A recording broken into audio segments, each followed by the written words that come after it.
8 দফা দাবিতে খামারবাড়িতে কৃষি অধিদপ্তরের প্রধান ফটকে অবস্থান নিয়ে বিক্ষোভ করছেন কৃষি ডিপ্লোমা শিক্ষার্থীরা। এই মুহূর্তে সেখানে আছেন সহকর্মী ধ্রুব ব্যানার্জি, সরাসরি যাচ্ছি তার কাছে।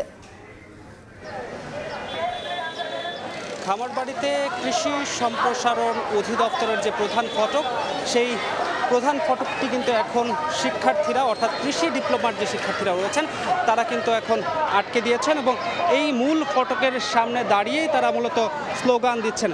তারা কিন্তু বলছেন তারা মূলত কৃষি ডিপ্লোমার শিক্ষার্থী হলেও তারা যে সুযোগ সুবিধা আছে সেই সুযোগ সুবিধা থেকে অনেকটাই বঞ্চিত। আজকে সকাল থেকেই তারা আজকে যে ব্লকেট কর্মসূচি অর্থাৎ এগ্রি ব্লকেট কর্মসূচি তারা আজকে পালন করছেন।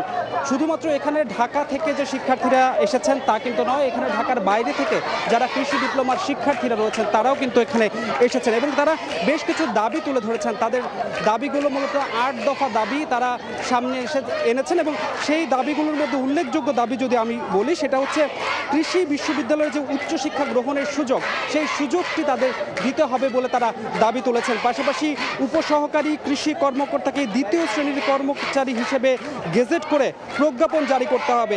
পাশাপাশি তাদের দাবি হচ্ছে প্রতি বছর নিয়োগের যে ধারাবাহিকতা রয়েছে, এক বছর নিয়োগ হয় অন্য বছর নিয়োগ হয় না, এমন কিন্তু তারা চান না। তারা চান প্রতি বছর যাতে এই ধারাবাহিকতা বজায় থাকে এবং প্রতি বছরই যাতে এই যে নিয়োগের যে ধারাবাহিকতা রয়েছে সেই ধারাবাহিকতা যাতে থাকে, এই জন্য তারা দাবি তুলেছেন। এবং আমরা এখানকার যারা আগত রয়েছেন, আন্দোলনকারী রয়েছেন, তাদের সঙ্গে কথা বলেছিলাম আসলে তাদের দাবিটা কি। তারা কিন্তু আমাদেরকে বলেছেন যদি তাদের এই 8 দফা দাবি বাস্তবায়ন না হয় তাহলে তারা কিন্তু কঠোর কর্মসূচিতে যাবেন, এই রকমই তারা হুঁশিয়ারি দিয়েছেন এবং সকল মহলকে, সংশ্লিষ্ট যতগুলো মহল রয়েছে তাদের ব্যাপারে উদাসীন না হয়, তাদের ব্যাপারে যাতে সচেতন হয় এই আহ্বান তারা জানিয়েছেন।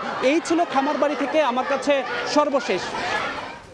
আমরা সরাসরি যুক্ত ছিলাম রাজধানীর খামারবাড়ি থেকে।